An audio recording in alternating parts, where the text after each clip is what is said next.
Buenas tardes, ¿ya a esta altura? Sí, buenas tardes. Un solo comentario, un minuto, por favor conserven sus credenciales, van a ser pedidas al entrar, ¿ya? Así que para que las traigan después uno de repente le da lata andar con la cuestión, pero póngansela de nuevo. Ok, gracias. Vamos a hablar ahora del tema edema pulmonar, más nitro, menos furo. ¿Y por qué vamos a hablar de este tema? Primero porque es un tema importante, es frecuente y es una causa de hospitalización muy frecuente en un grupo etario que va en aumento, los mayores de 65 años. Además, es una enfermedad altamente mortal. De hecho, esos números que están ahí son la mortalidad para la primera hospitalización, o sea, a los 30 días 12%, al año 34%, en el primer episodio de hospitalización por esta razón.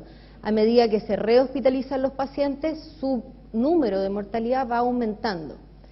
Y además es nuestra, porque el manejo precoz y adecuado que hacemos nosotros en el servicio de urgencia mejora considerablemente la sobrevida de estos pacientes. Y ahora vamos a definir un poquitito de qué estamos hablando cuando hablamos de insuficiencia cardíaca, porque no es lo mismo la insuficiencia cardíaca congestiva que el edema pulmonar agudo. En la insuficiencia cardíaca congestiva nos vamos a encontrar habitualmente con estos pacientes: edema de extremidades, duermen con muchas almohadas, se levantan muchas veces al baño en la noche y son pacientes que evidentemente se ven hipervolémicos.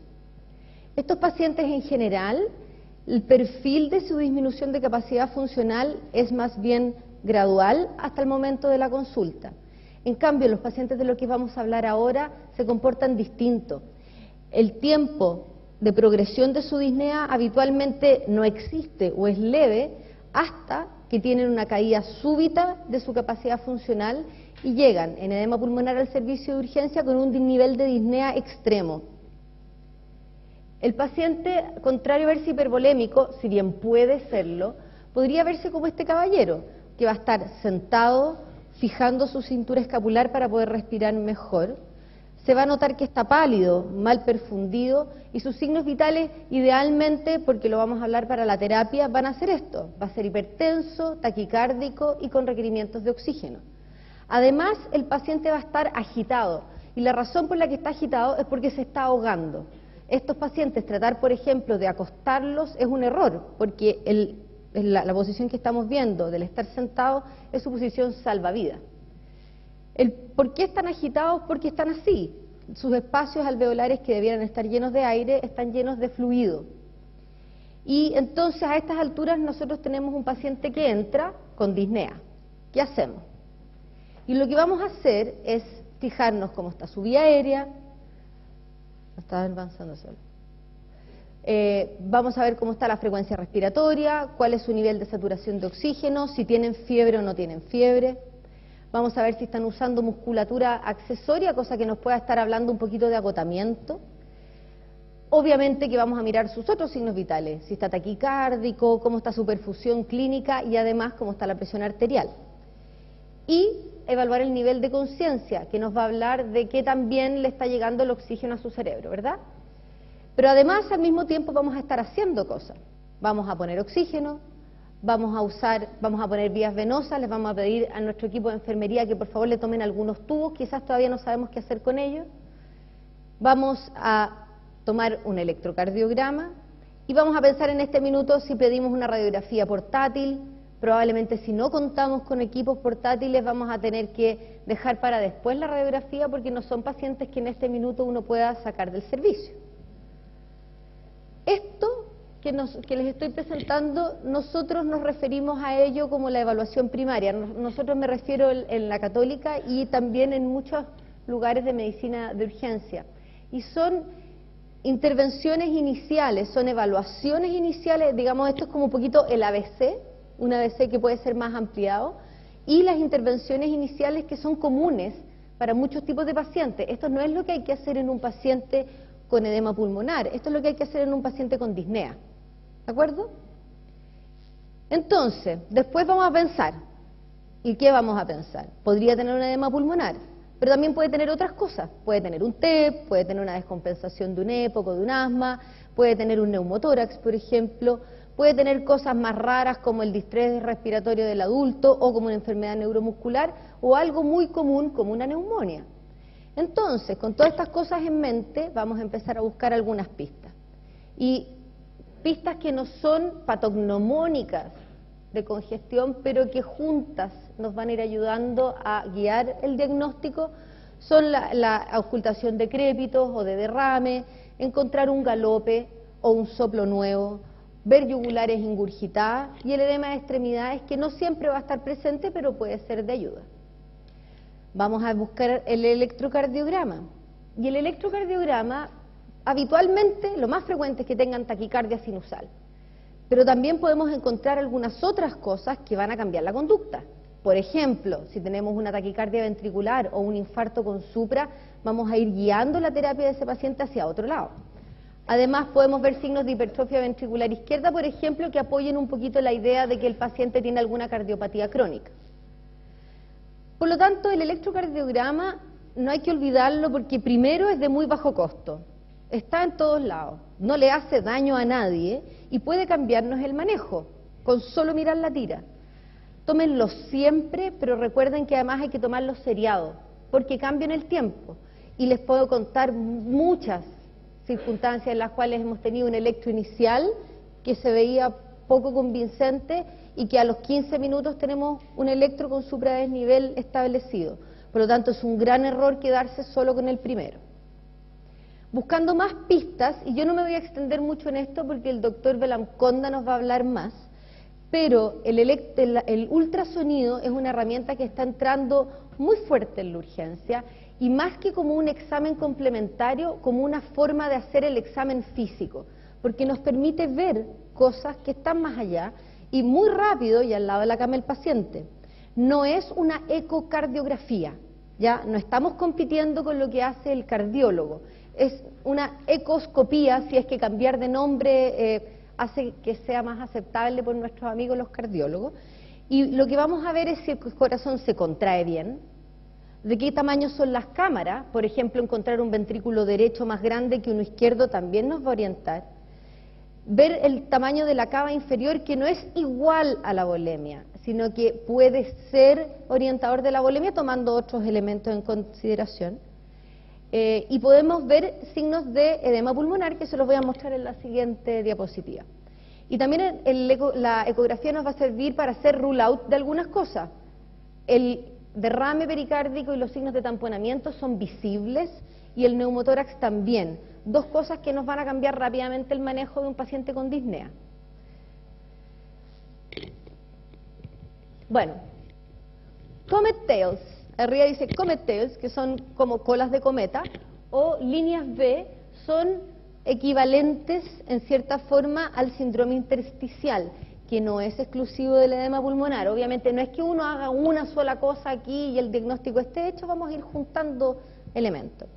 Y son estas imágenes como cola de cometa blancas que van hasta el final de la pantalla y que pueden verse en algunos sujetos normales, alrededor del 25% de las personas las tienen, pero habitualmente cuando uno está acostado van a estar en la parte póstero inferior y generalmente no son más de 3 imágenes por pantalla.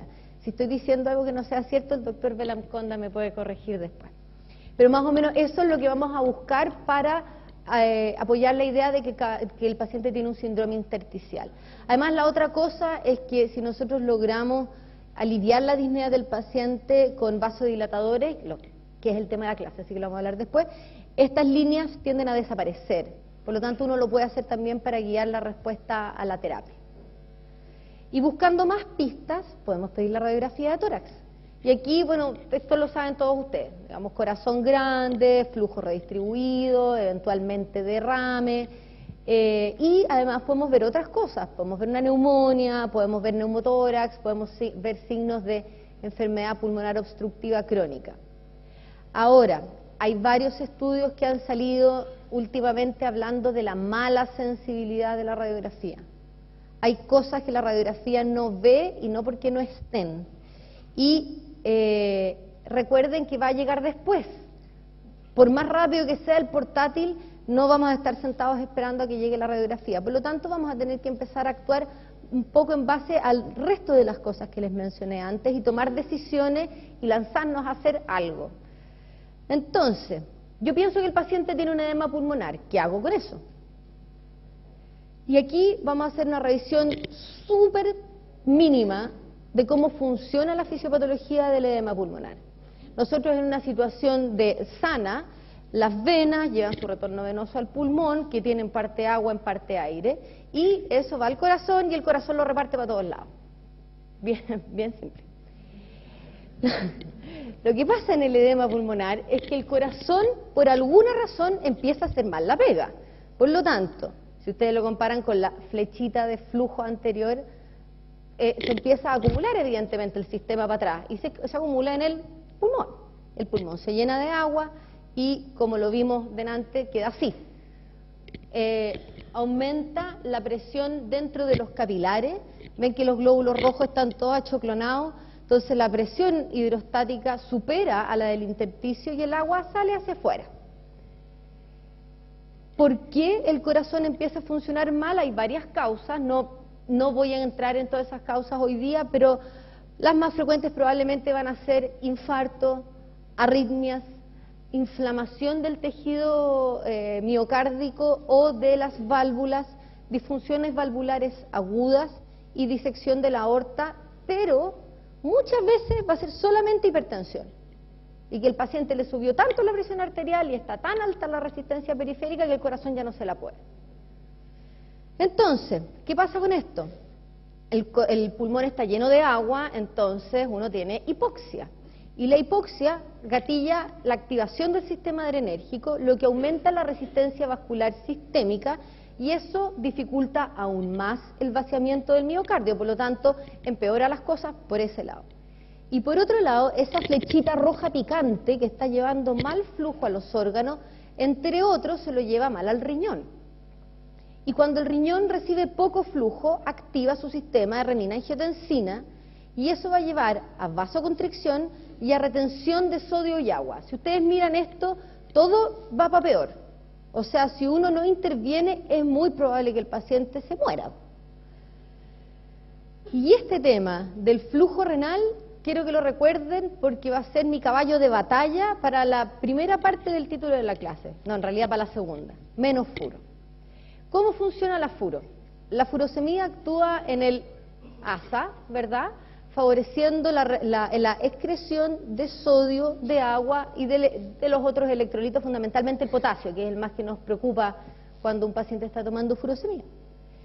Pero el flujo renal en estos pacientes está muy disminuido.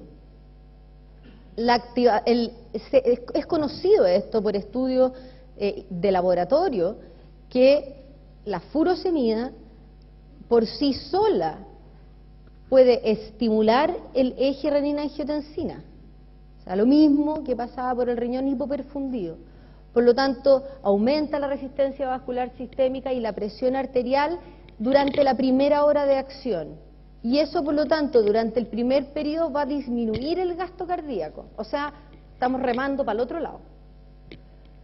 Además, se supone que la furosemia tiene un efecto venodilatador, pero que es menor, y la verdad es que nunca se ha demostrado que tenga alguna repercusión clínica. Importante que alrededor de la mitad de los pacientes con edema pulmonar agudo no son hipervolémicos. Por lo tanto, el problema que ellos tienen no es que necesitemos sacarle agua del cuerpo. Y por último, la furosemia, con las alteraciones electrolíticas que produce, aumenta el riesgo de arritmia, que van a venir solamente a empeorar la situación de un paciente que ya está como la mona. Entonces, lo increíble de todo esto es que en realidad no sé si será increíble, quizás es comprensible por la educación que hemos tenido siempre, pero un 80% de las personas que manejan a estos pacientes usan furosemia y la usan como terapia de primera línea. ¿Y por qué? La furosemia es favorita de los cardiólogos, porque la verdad es que en el setting crónico es muy, muy buena. Y además ha sido históricamente considerada como terapia de primera línea, y si uno revisa manuales como el Merck, por ejemplo, dice oxígeno, furosemia. Entonces, si uno lee los libros, en todas partes dice, usen furo. ¿Y eso quiere decir que la furosemida es mala? Y la verdad es que no, no, por favor nadie vaya a pensar que estoy hablando en contra de la furosemida. La furosemida puede ser muy buena, pero no debe ser usada inicialmente. Es una buena alternativa para usar en los pacientes que tienen evidencia de estar hipervolémicos, pero les recomiendo siempre preocuparse de que primero el riñón esté perfundido. Es decir, esto no es inicial, el paciente sale de la crisis, ya no se está muriendo del ahogo, la furosemida, ese es el momento para entrar con ella. Y además que el efecto es lento, entonces tampoco sacamos al paciente de la crisis con un bolazo de 80 miligramos de furo. Entonces, es difícil sacar agua del cuerpo en este momento, ¿no es cierto? Ya, ¿cómo la sacamos del pulmón? Y aquí viene lo lindo, las venas. Y las venas en este sistema van a ser nuestras mejores amigas. Si yo agrando el espacio de venas, voy a disminuir el agua en el pulmón. ¿Y cómo vamos a hacer esto? Con la nitro. Y la nitroglicerina es un medicamento que personalmente le tengo mucho cariño, y ustedes cuando lo empiecen a usar más se lo van a tener también, porque sirve para todos lados. Es un venodilatador a dosis baja, por lo tanto disminuye la precarga. Es un arteriodilatador en dosis altas, por lo que disminuye también la postcarga. Se puede usar por muchas vías. En Chile manejamos solamente la sublingual, pero en Estados Unidos, y quizás algún día llegue acá también, se usa mucho lo transdérmico. Hay parches, hay pomadas de nitroglicerina que tienen absorciones bastante estables y que pueden, por mientras que un paciente no tiene vía venosa, por ejemplo, pueden actuar tan establemente como una bomba de infusión. Y lo más lindo de la nitroglicerina es que funciona muy rápido y su duración es muy corta. Entonces uno se la pone y viene el efecto, y si uno la embarra, la corta y se quita. Es muy bueno, digamos, o sea, uno puede tener mucho menos miedo de usarla, ¿no? Y es tan buena que puede ser por sí sola suficiente para manejar a estos pacientes. Ahora, ¿cómo se usa la nitro? Y yo hice encuestas dentro de mis compañeros de trabajo y un par de libros, y la verdad es que no hay una sola receta de cocina, ¿ya? Hay gente que no usa bolo inicial y otra que sí, hay gente que usa bolos de rescate y otra que no, pero hay algunas cosas que son más o menos en común.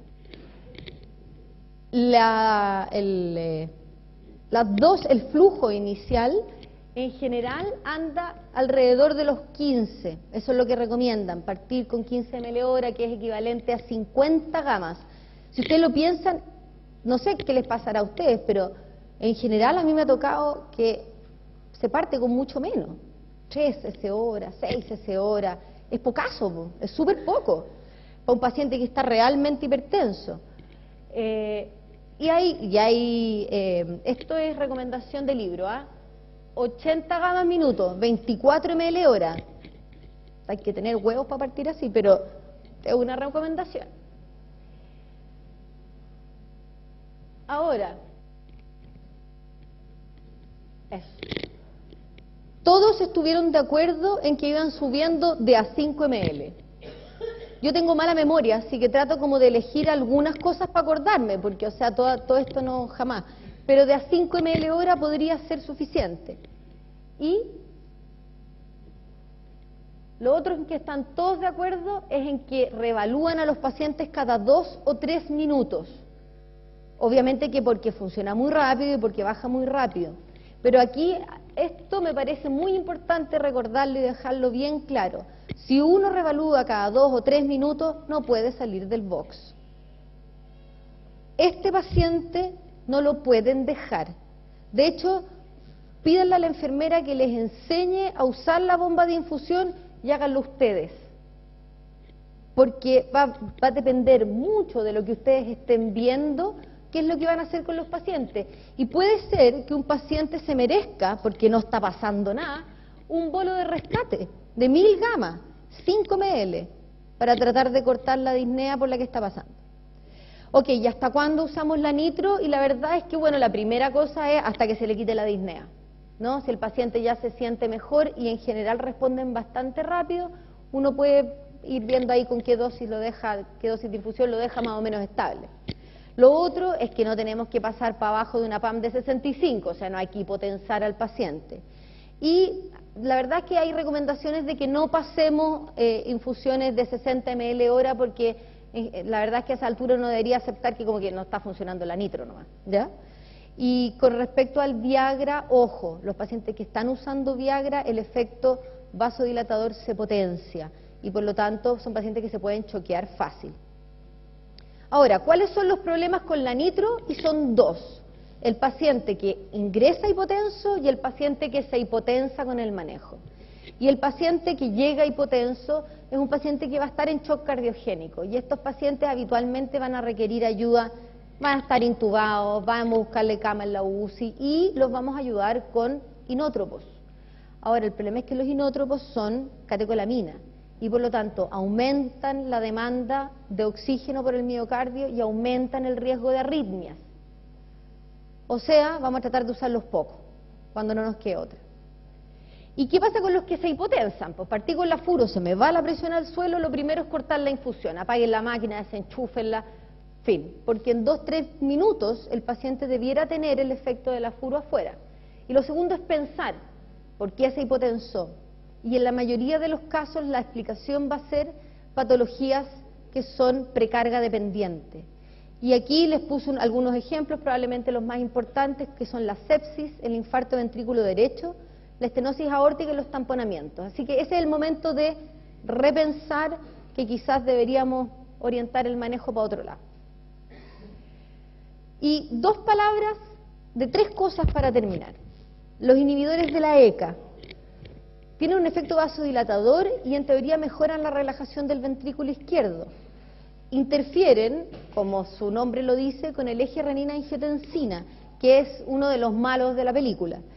Y por lo tanto, en teoría están bien, pero la verdad es que no hay muchos estudios, ¿ya?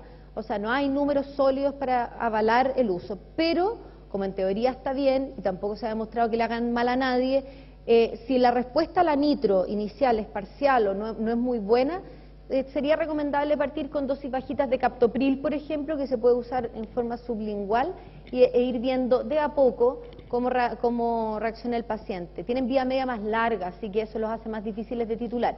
Así que ir de a poco es la recomendación. Morfina.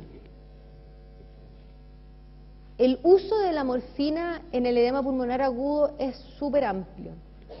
Y les puse, perdonen esta diapositiva llena de números, pero creo que es importante que la vean. El ADERE es un estudio multicéntrico gringo que ha juntado una cantidad enorme de pacientes con insuficiencia cardíaca aguda, no crónica, y que ha tenido varios subestudios para analizar los datos y este se centró en la morfina. 147.000 hospitalizaciones. Y miren, ventilación mecánica, ahí me pierdo. Ventilación mecánica, 15 versus 3. Tiempo de hospitalización, 6 versus 4 días. Está muy grande eso, ¿no? UCI, 38 versus 14. Mortalidad, 13 versus 24. Todo estadísticamente significativo y con números grandes. Y cuando uno trata de sacar todas las otras variables y deja la morfina sola, es un predictor independiente de mortalidad. Miren ese odds ratio, casi 5 veces más mortalidad. Por lo tanto, si algo que necesita analgesia el paciente, morfina, no. Y por último, la ventilación mecánica no invasiva. La verdad es que, bueno, es presión positiva constante, puede ser constante en un nivel o con el BiPAP, digamos, no se ha demostrado que uno sea mejor que el otro. Uno es más difícil que el otro de aplicar, pero la verdad es que no han demostrado tener beneficio. Disminuye el retorno venoso porque aumenta la presión intratorácica y disminuye el trabajo respiratorio porque respira en parte por los músculos del paciente, por lo tanto disminuye la demanda de oxígeno. Hay estudios como este que demostraron que disminuye la disnea, que mejora el conteo de CO2, que disminuye la frecuencia cardíaca y que mejora la acidosis. Estos son números, no ha habido cambios en mortalidad. En principio, uno diría, si el paciente se siente mejor, valdrá la pena usarlo, pero no hay cambios en mortalidad, eso es importante saberlo. Ahora, el problema de la ventilación mecánica no invasiva es que necesita harto coaching, o sea, necesitamos tener un kine que sepa usarla, un paciente que pueda colaborar, por lo tanto hay pacientes que no son candidatos, son pacientes comprometidos de conciencia o que por ejemplo tiene riesgo de vomitar y de aspirar, esos pacientes van a requerir intubación y ventilación mecánica. Entonces, para terminar, mucha nitro, poca furo, no furo, poca furo, no morfina, y aprendan a usar sus ventiladores no invasivos, porque no sirven solo para esto, sirven para varias otras cosas en la urgencia. Así que puede ser que si les perdemos el susto de cómo se usa, se transformen en grandes aliados para ustedes. Gracias.